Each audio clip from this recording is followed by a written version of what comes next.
All right, let's continue our adventure on linear functions on section 5.5 as we look at standard form. So we've already looked at two forms, and here is the third one, standard form. We'll recap all three at the very end of this. Standard form shows up as ax plus by equals c. And in this equation, we need to keep in mind that a, b, and c are real numbers, and a and b are not both 0.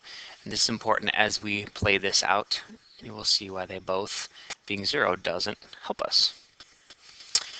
Standard form, the objective with standard form is it helps us find out where the line intersects at x and where it ends up at y. So we're going to use the x-intercept and the y-intercept to find our line. Because if we know those 2 points, if we can find where it intersects at x and the y, we can draw the line from there, because we just need those 2 points to get our line started. So let's look at what intercepts are. Okay. What are the coordinates of the green points? So let's take a look at those first. 1, 2, 3, 4, 5, 6. So this is at 6, 0. 1, 2, 3, 4. This is at 4, 0. 4, 5, 6, 7, 8, 9. This is at 9, 0. An interesting thing about the coordinates of all the green points is that there is an x point, but the y is always 0. Let's take a look at the red points. This particular point right here is at 0. 1, 2, 3, 4, 5, 6. The second point right here is at 0, 2. And this third point is at 0, 1, 2, 3, 4, 5, 6, 7, 8, 9. And if you look at all the red points here, which are these coordinates, it's 0, y. And so the pattern we can see here is anytime I'm looking at where maybe a point or a line intercepts the x, I'm going to have, well, my y is going to be 0. But if I'm looking at where it intercepts the y-axis, my x will be 0. And this is helpful because for the x-intercept, the x-coordinate with a point where the graph crosses the x-axis is where y equals 0, and that's just something we found. The y-intercept is the other way. It's where the y-coordinate of the point where the graph crosses the y-axis, where x is 0 in this one. So the x-intercept lays out like this, where we're going to have a value for x and y is 0, like we just saw on the last page. And for the y-intercept, x ends up being 0, and we have a particular point for y. And this plays out in the standard form. Graphing using standard form, we're going to substitute in 0 for the x in one equation and solve. This is to find the y-intercept. And then we use step 2 is we're going to substitute in 0 for the y in the other equation to find the y-intercept. And then with these 2 points, we plot and draw our line. And then from there we can find our slope and such. So we're going to try this out. We're going to use this so that we can find out how the standard form does help us. And let's try it here. Okay, so if I plug this in and say if x is 0 in this particular equation here, so I'm going to rewrite it where x is 0.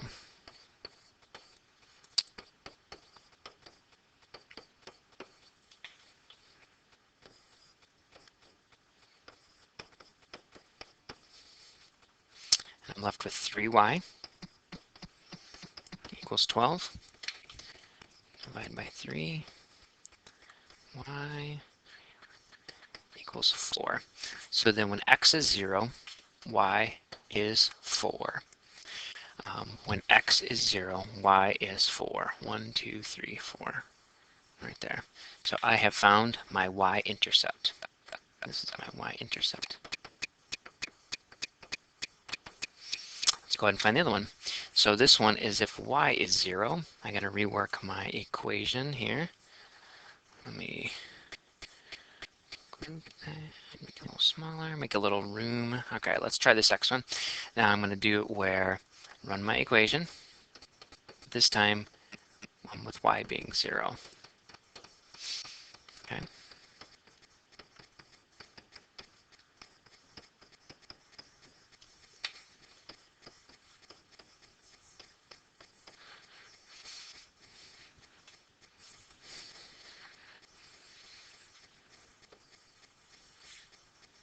and this shows me that when y is 0, x is 3.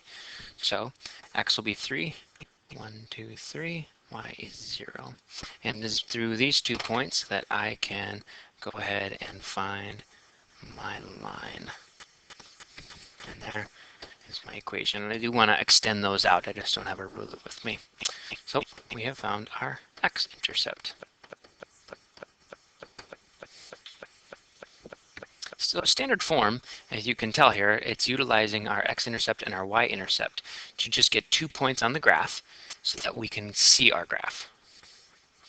I want you to give this one a try. So let's press pause, use a work it, graph it, and see how you did. How'd it go? I plugged in 0 for x to find my y-intercept.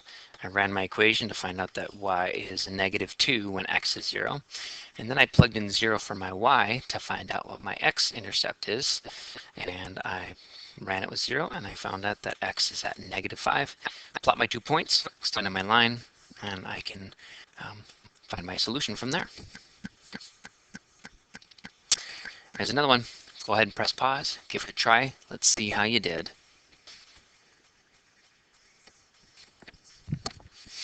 All right, there's my graph. So plug in for x to find my y, and plug in 0 as my x to find my y-intercept. Run my equation to find out that y is 5. Plug in 0 for y to find my x-intercept, and I find that that's 7. My 2 points plotted show me where my line is, my solution to this graph. Ooh, another one. Yummy. Press pause. Give it a rip. Let's see what happens. Please graph it, watch the details, use a straight edge, extend it to the edges of the graph. Good luck. All right, when x is 0, I can find my y-intercept.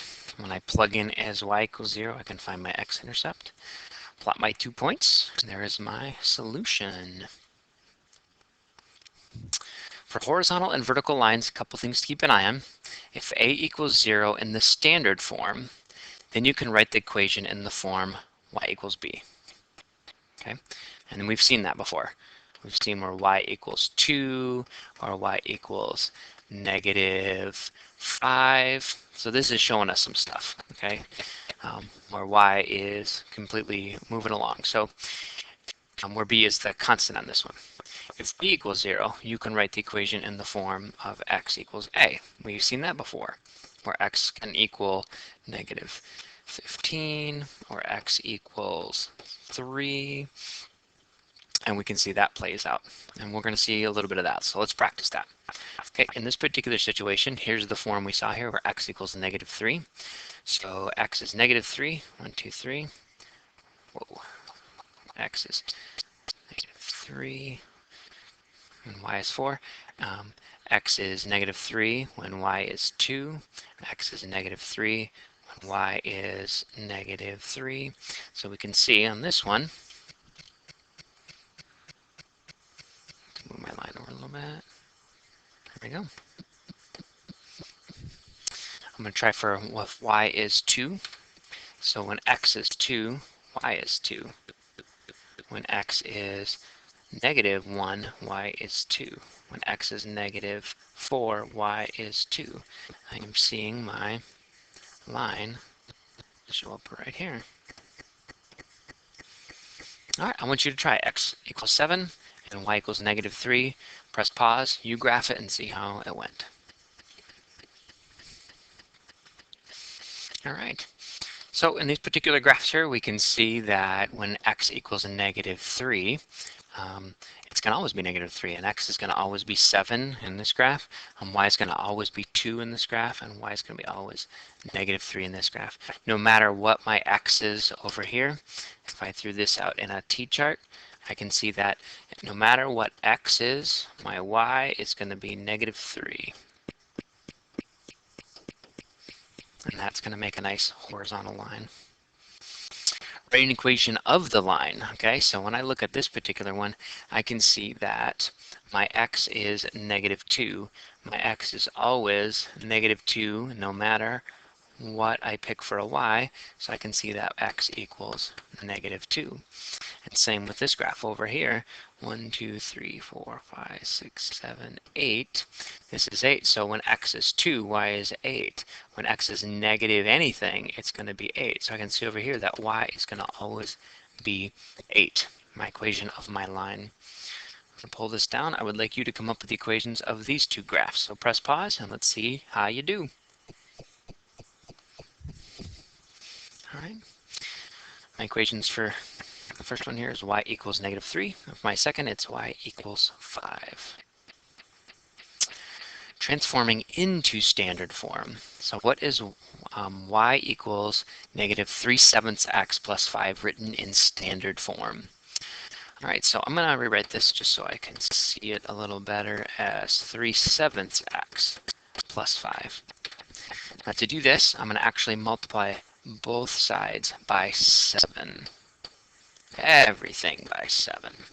And so I can end up with 7y equals, my 7's actually, the 7 and the 7 become 1. So I can simplify that down to -3x plus 7 times 5 is 35. I'm going to keep going here where I'm going to add 3x to both sides because I'm trying to get this to standard form with my x and y both on one side. So I end up with, I'm going to start off with my x. 3x plus 7y equals 35. Here is my equation in standard form. It is now prepped and ready to find the x-intercept to get 1 point, and then I can find the y-intercept to find my second point. I plot them, and I can find my graph from there. All right, I have another equation. I would like you to write this in standard form, please. And I did ask nicely. Pause, pause, press pause. It's the one that looks like the number 11. Press pause. So here are the two answers. In the one on the left here, what I did is I just multiplied by -3 to clear out the -1/3 and did it to both sides, and it worked out. What's different about the one on the right is I distribute out the -1/3 first before I did any movement on the equation. If it's hard to keep track of your negatives, then I'd encourage you to distribute first. But again, you don't have to. Both works as long as you do it to both sides and you be smart about it. Now, one thing in the original slides, I did say that in standard form, A, B, and C need to be real numbers. But A in particular, which is showing up right here, A actually needs to be a non-negative integer, like a whole number. So we need to change our equation. I need to do something to my equation because in my first one it's negative, which it can't be. And on my second one in green, it's a fraction, which it can't be. So I'm going to go to my right one here in black, and I see that it's negative, so I'm going to multiply both sides by -1, and I end up with x plus 3y equals 0, which is true. On the green one over here, I have 1/3 of an x. Again, I can't have a fraction, so I'm going to multiply both sides by 3, and I should end up with x plus 3y equals 0. And they both match. So that's one detail to keep track of. When you write in standard form, your A term out here needs to be a positive, I call it a non-negative integer, which kind of sounds like a whole number to me, but that's what it's called in the books. So here's a quick little summary. All our different forms, we have slope-intercept form, which you can see we have the slope and we have the y-intercept. And we have point-slope form, which utilizes the slope and a point on the graph. And then standard form, it utilizes just building it out as A, B, and C, and then you can use the x and y-intercept in order to graph what's going on. So be very familiar with slope-intercept, point-slope form, and standard form. All right, I'm going to go and write the emoji people and tell them why, or ask them why they don't have a wood tick emoji, because I think people would use that one.